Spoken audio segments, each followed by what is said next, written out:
বিধানসভা নির্বাচনের ফল প্রকাশের পর দেশের বিরোধী রাজনীতিতে নতুন করে আলোচনা শুরু হয়েছে। বিশেষ করে পশ্চিমবঙ্গে ক্ষমতার পরিবর্তনের পর তৃণমূল কংগ্রেসের ভবিষ্যৎ রাজনৈতিক অবস্থান এবং তাদের জাতীয় রাজনীতিতে তাদের ভূমিকা নিয়ে নানা প্রশ্ন কিন্তু ইতিমধ্যেই উঠতে শুরু করেছে। এই পরিস্থিতিতে দাঁড়িয়ে আজ দিল্লিতে বসছে আইএনডিআইএ জোটের গুরুত্বপূর্ণ একটি বৈঠক।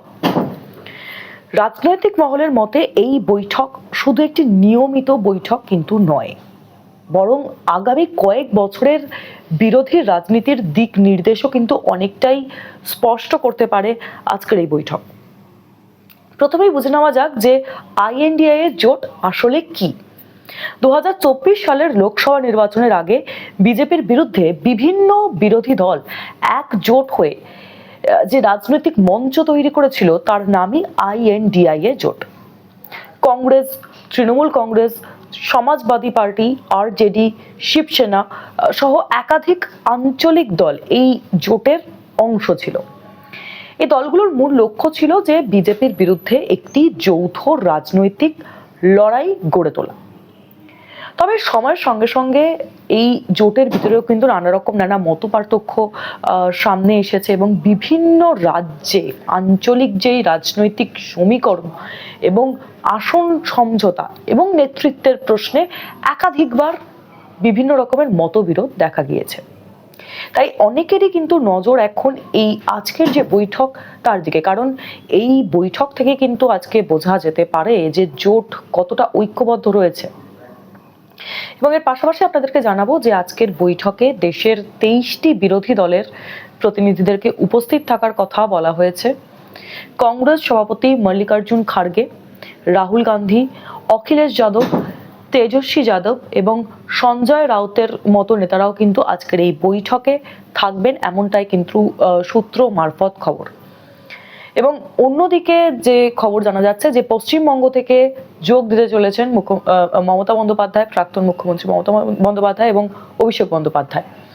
এবং এখানে একটি গুরুত্বপূর্ণ প্রশ্ন উঠছে, তা হলো বিধানসভা নির্বাচনের পরে কেন এই বৈঠক এতটা গুরুত্বপূর্ণ হয়ে উঠলো, এতটা গুরুত্বপূর্ণ কেন এই গোটা বৈঠককে দেওয়া হচ্ছে এতটা গুরুত্ব। তাহলে রাজনৈতিক পর্যবেক্ষকদের মতে সাম্প্রতিক নির্বাচনের ফলাফল দেশের বিরোধী রাজনীতির সমীকরণে বেশ কিছু পরিবর্তন এনেছে এবং অনেক দল নিজেদের অবস্থান নতুন করে মূল্যায়ন করতে শুরু করেছে ইতিমধ্যেই। আগামী 2029 সালের লোকসভা নির্বাচন সেটা এখনো অনেকটা দূর হলেও জাতীয় স্তর বিরোধী দলগুলোর কৌশল কিন্তু এখন থেকেই তৈরি করতে হবে। আর ঠিক সেই কারণেই এই বৈঠককে ভবিষ্যতের প্রস্তুতির একটা অংশ হিসেবে দেখা হচ্ছে। এবং এক্ষেত্রে আরো একটি বিষয় আলোচনায় আসে, তা হলো যে সাম্প্রতিক সময় মমতা বন্দ্যোপাধ্যায় দিল্লিতে গিয়ে আপ নেতা অরবিন্দ কেজরিওয়ালের সঙ্গে বৈঠক করেছেন। ফলে অনেকেরই কিন্তু এই ক্ষেত্রে একটা কৌতূহল ছিল যে বিরোধী শিবিরের মধ্যে নতুন কোনো রাজনৈতিক সমীকরণ তৈরি হচ্ছে কি।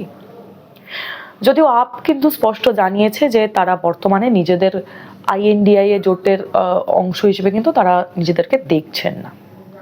তাই আজকের যে বৈঠক সেই বৈঠকে তাদের অংশগ্রহণ কিন্তু থাকছে না, অর্থাৎ আপের অংশগ্রহণ থাকছে না। শুধুমাত্র আপ নয়, তামিলনাড়ুর গুরুত্বপূর্ণ রাজনৈতিক দল ডিএমকে সে দলও কিন্তু আজকের এই বৈঠকে অনুপস্থিত থাকতে পারে, এমনটাই কিন্তু খবর। রাজনৈতিক কারণেই তারা একটা দূরত্ব বজায় রাখছে, এমনটাই কিন্তু আলোচনা চলছে। ফলে স্বাভাবিকভাবেই একটা প্রশ্ন উঠছে, বিরোধী ঐক্যের বার্তা দিতে গিয়ে এই যে আজকের যে জোট, সেই জোটের সামনে কি নতুন কোনো চ্যালেঞ্জ তৈরি হতে পারে? আজকের বৈঠকে মূলত কয়েকটি বিষয় নিয়ে কিন্তু আলোচনা হতে পারে। প্রথমত, আগামী দিনে কেন্দ্রীয় সরকারের বিভিন্ন নীতির বিরুদ্ধে বিরোধী দলগুলো ঠিক কিভাবে যৌথভাবে আন্দোলন করবে তার একটা বিষয় আজকে বোঝা যেতে পারে। দ্বিতীয়ত, জোটের সাংগঠনিক কাঠামো আরো কিভাবে শক্তিশালী করা যায়। তৃতীয়ত, নতুন কোনো আঞ্চলিক দলকে জোটে অন্তর্ভুক্ত করার সম্ভাবনা রয়েছে কিনা সেটাও কিন্তু আজকের আলোচনার বিষয়বস্তু হতে পারে। এবং এর পাশাপাশি আপনাদেরকে জানাবো যে রাজনৈতিক মহলে আরেকটি জল্পনা কিন্তু ইতিমধ্যেই রয়ে যাচ্ছে, তা হলো দক্ষিণ ভারতের জনপ্রিয় অভিনেতা এবং রাজনীতিবিদ জোসেফ বিজয়ের দলকে অর্থাৎ টিভিকে তিনি যেই ভবিষ্যৎ ইন্ডিয়ার জোটে তিনিও অংশগ্রহণ নিতে পারেন। যদিও এই বিষয়ে কিন্তু এখনো পর্যন্ত আনুষ্ঠানিকভাবে কোনো সিদ্ধান্ত নেওয়া হয়নি, তবুও রাজনৈতিক মহলে কিন্তু এই নিয়ে ইতিমধ্যেই জোর আলোচনা শুরু হয়ে গিয়েছে। কংগ্রেসের পক্ষ থেকেও কেন্দ্রীয় সরকারের বিরুদ্ধে একাধিক অভিযোগ তোলা হয়েছে। তাদের দাবি যে গণতান্ত্রিক প্রতিষ্ঠান এবং বিরোধী কণ্ঠস্বরের উপরে কিন্তু চাপ ধীরে ধীরে বাড়ছে। এবং অন্যদিকে আপনাদেরকে জানাবো যে বিজেপি বারংবার দাবি করে এসেছে যে তারা উন্নয়ন ও সুশাসনের রাজনীতি করছে, এবং এক্ষেত্রে বিরোধীদের অভিযোগ রাজনৈতিক উদ্দেশ্য প্রণোদিতভাবে তারা সমস্ত কাজ করছে। তবে এই সমস্ত রাজনৈতিক বক্তব্যের বাইরে গিয়ে সাধারণ মানুষের কাছে সব থেকে গুরুত্বপূর্ণ বিষয় যেটা উঠে আসছে তা হলো বিরোধী দলগুলো আগামী দিনে ঠিক কী ধরনের রাজনৈতিক রূপরেখার সামনে আনবে। কারণ যে কোনো জোটের সাফল্য নির্ভর করে শুধু নেতাদের বৈঠকের উপরে কিন্তু নয়, বরং তারা সাধারণ মানুষের সামনে ঠিক কি বিকল্প কর্মসূচি তুলে ধরতে পারছে তার উপরে কিন্তু এই বিষয়টা অনেকটাই নির্ভর করে। সুতরাং সব মিলিয়ে বলাই যায় যে দিল্লিতে আজকের যে আইএনডিআইএ জোটের বৈঠক বিরোধী রাজনীতির জন্য এটা কিন্তু খুব গুরুত্বপূর্ণ একটি মুহূর্ত আজকের জন্য, এবং 23টি দলকে একসঙ্গে নিয়ে ভবিষ্যতের রাজনৈতিক কৌশল নির্ধারণের চেষ্টা এই বৈঠকে কিন্তু হবে। তবে জোটের ভিতরে কিছু মতপার্থক্য তো থাকবেই, কিছু দলের অনুপস্থিতি এবং ভবিষ্যতের নেতৃত্বের প্রশ্ন সমানভাবে আলোচনায় থাকবে। এখন এটাই দেখার বিষয় যে এই বৈঠক থেকে ঠিক বিরোধী শিবির কতটা ঐক্যবদ্ধ বার্তা দিতে পারে এবং আগামী দিনে রাজনৈতিক রোডম্যাপ ঠিক কিভাবে তৈরি করা হয়।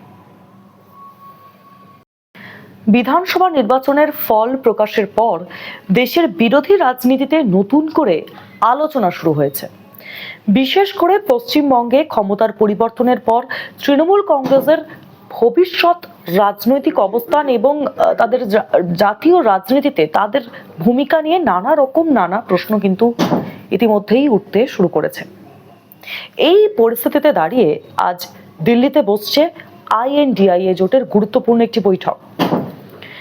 রাজনৈতিক মহলের মতে এই বৈঠক শুধু একটি নিয়মিত বৈঠক কিন্তু নয়, বরং আগামী কয়েক বছরের বিরোধী রাজনীতির দিক নির্দেশও কিন্তু অনেকটাই স্পষ্ট করতে পারে আজকের এই বৈঠক। প্রথমেই বুঝে নেওয়া যাক যে আইএনডিআইএ জোট আসলে কি। 2024 সালের লোকসভা নির্বাচনের আগে বিজেপির বিরুদ্ধে বিভিন্ন বিরোধী দল একজোট হয়ে যে রাজনৈতিক মঞ্চ তৈরি করেছিল তার নামই আইএনডিআইএ জোট। কংগ্রেস, তৃণমূল কংগ্রেস, সমাজবাদী পার্টি, আরজেডি, শিবসেনা সহ একাধিক আঞ্চলিক দল এই জোটের অংশ ছিল। এই দলগুলোর মূল লক্ষ্য ছিল যে বিজেপির বিরুদ্ধে একটি যৌথ রাজনৈতিক লড়াই গড়ে তোলা। তবে সময়ের সঙ্গে সঙ্গে এই জোটের ভিতরেও কিন্তু নানা মতপার্থক্য সামনে এসেছে এবং বিভিন্ন রাজ্যে আঞ্চলিক যেই রাজনৈতিক সমীকরণ এবং আসন সমঝোতা এবং নেতৃত্বের প্রশ্নে একাধিকবার বিভিন্ন রকমের মতবিরোধ দেখা গিয়েছে।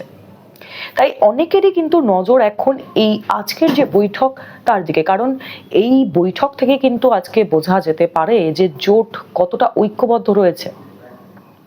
এবং এর পাশাপাশি আপনাদেরকে জানাবো যে আজকের বৈঠকে দেশের 23টি বিরোধী দলের প্রতিনিধিদেরকে উপস্থিত থাকার কথা বলা হয়েছে। কংগ্রেস সভাপতি মল্লিকার্জুন খাড়গে, রাহুল গান্ধী, অখিলেশ যাদব, তেজস্বী যাদব এবং সঞ্জয় রাউতের মতো নেতারাও কিন্তু আজকের এই বৈঠকে থাকবেন, এমনটাই কিন্তু সূত্র মারফত খবর। এবং অন্যদিকে যে খবর জানা যাচ্ছে যে পশ্চিমবঙ্গ থেকে যোগ দিতে চলেছেন মমতা বন্দ্যোপাধ্যায়, প্রাক্তন মুখ্যমন্ত্রী মমতা বন্দ্যোপাধ্যায় এবং অভিষেক বন্দ্যোপাধ্যায়।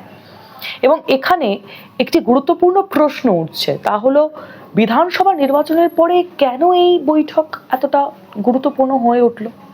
এতটা গুরুত্বপূর্ণ কেন এই গোটা বৈঠককে দেওয়া হচ্ছে এতটা গুরুত্ব? তাহলে রাজনৈতিক পর্যবেক্ষকদের মতে সাম্প্রতিক নির্বাচনের ফলাফল দেশের বিরোধী রাজনীতির সমীকরণে বেশ কিছু পরিবর্তন এনেছে এবং অনেক দল নিজেদের অবস্থান নতুন করে মূল্যায়ন করতে শুরু করেছে ইতিমধ্যেই। আগামী 2029 সালের লোকসভা নির্বাচন সেটা এখনো অনেকটা দূর হলেও জাতীয় স্তর বিরোধী দলগুলোর কৌশল কিন্তু এখন থেকেই তৈরি করতে হবে। আর ঠিক সেই কারণেই এই বৈঠককে ভবিষ্যতের প্রস্তুতির একটা অংশ হিসেবে দেখা হচ্ছে। এবং এক্ষেত্রে আরো একটি বিষয় আলোচনায় আসে, তা হলো যে সাম্প্রতিক সময় মমতা বন্দ্যোপাধ্যায় দিল্লিতে গিয়ে আপ নেতা অরবিন্দ কেজরিওয়ালের সঙ্গে বৈঠক করেছেন। ফলে অনেকেরই কিন্তু এই ক্ষেত্রে একটা কৌতূহল ছিল যে বিরোধী শিবিরের মধ্যে নতুন কোনো রাজনৈতিক সমীকরণ তৈরি হচ্ছে কি।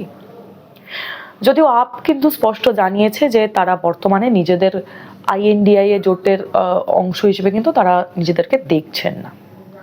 তাই আজকের যে বৈঠক, সেই বৈঠকে তাদের অংশগ্রহণ কিন্তু থাকছে না, অর্থাৎ আপের অংশগ্রহণ থাকছে না। শুধুমাত্র আপ নয়, তামিলনাড়ুর গুরুত্বপূর্ণ রাজনৈতিক দল ডিএমকে, সে দলও কিন্তু আজকের এই বৈঠকে অনুপস্থিত থাকতে পারে, এমনটাই কিন্তু খবর। রাজনৈতিক কারণেই তারা একটা দূরত্ব বজায় রাখছে, এমনটাই কিন্তু আলোচনা চলছে। ফলে স্বাভাবিকভাবেই একটা প্রশ্ন উঠছে, বিরোধী ঐক্যের বার্তা দিতে গিয়ে এই যে আজকের যে জোট, সেই জোটের সামনে কি নতুন কোনো চ্যালেঞ্জ তৈরি হতে পারে? আজকের বৈঠকে মূলত কয়েকটি বিষয় নিয়ে কিন্তু আলোচনা হতে পারে। প্রথমত, আগামী দিনে কেন্দ্রীয় সরকারের বিভিন্ন নীতির বিরুদ্ধে বিরোধী দলগুলো ঠিক কিভাবে যৌথভাবে আন্দোলন করবে তার একটা বিষয় আজকে বোঝা যেতে পারে। দ্বিতীয়ত, জোটের সাংগঠনিক কাঠামো আরো কিভাবে শক্তিশালী করা যায়। তৃতীয়ত, নতুন কোনো আঞ্চলিক দলকে জোটে অন্তর্ভুক্ত করার সম্ভাবনা রয়েছে কিনা সেটাও কিন্তু আজকের আলোচনার বিষয়বস্তু হতে পারে। এবং এর পাশাপাশি আপনাদেরকে জানাবো যে রাজনৈতিক মহলে আরেকটি জল্পনা কিন্তু ইতিমধ্যেই রয়ে যাচ্ছে, তাহলে দক্ষিণ ভারতের জনপ্রিয় অভিনেতা এবং রাজনীতিবিদ জোসেফ বিজয়ের দলকে অর্থাৎ টিভিকে তিনি যে ভবিষ্যৎ ইন্ডিয়ার জোটে তিনিও অংশগ্রহণ নিতে পারেন। যদিও এই বিষয়ে কিন্তু এখনো পর্যন্ত আনুষ্ঠানিকভাবে কোনো সিদ্ধান্ত নেওয়া হয়নি, তবুও রাজনৈতিক মহলে কিন্তু এই নিয়ে ইতিমধ্যেই জোর আলোচনা শুরু হয়ে গিয়েছে। কংগ্রেসের পক্ষ থেকেও কেন্দ্রীয় সরকারের বিরুদ্ধে একাধিক অভিযোগ তোলা হয়েছে। তাদের দাবি যে গণতান্ত্রিক প্রতিষ্ঠান এবং বিরোধী কণ্ঠস্বরের উপরে কিন্তু চাপ ধীরে ধীরে বাড়ছে।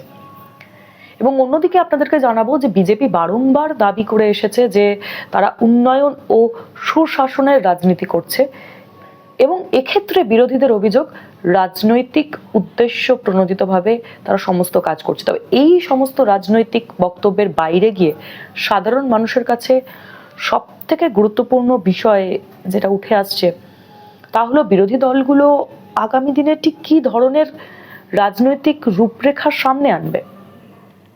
কারণ যে কোনো জোটের সাফল্য নির্ভর করে শুধু নেতাদের বৈঠকের উপরে কিন্তু নয়, বরং তারা সাধারণ মানুষের সামনে ঠিক কি বিকল্প কর্মসূচি তুলে ধরতে পারছে তার উপরে কিন্তু এই বিষয়টা অনেকটাই নির্ভর করে। সুতরাং সব মিলিয়ে বলাই যায় যে দিল্লিতে আজকের যে আইএনডিআইএ জোটের বৈঠক বিরোধী রাজনীতির জন্য এটা কিন্তু খুব গুরুত্বপূর্ণ একটি মুহূর্ত আজকের জন্য, এবং 23টি দলকে একসঙ্গে নিয়ে ভবিষ্যতের রাজনৈতিক কৌশল নির্ধারণের চেষ্টা এই বৈঠকে কিন্তু হবে। তবে জোটের ভিতরে কিছু মতপার্থক্য তো থাকবেই, কিছু দলের অনুপস্থিতি এবং ভবিষ্যতের নেতৃত্বের প্রশ্ন সমানভাবে আলোচনায় থাকবে। এখন এটাই দেখার বিষয় যে এই বৈঠক থেকে ঠিক বিরোধী শিবির কতটা ঐক্যবদ্ধ বার্তা দিতে পারে এবং আগামী দিনে রাজনৈতিক রোডম্যাপ ঠিক কিভাবে তৈরি করা হয়।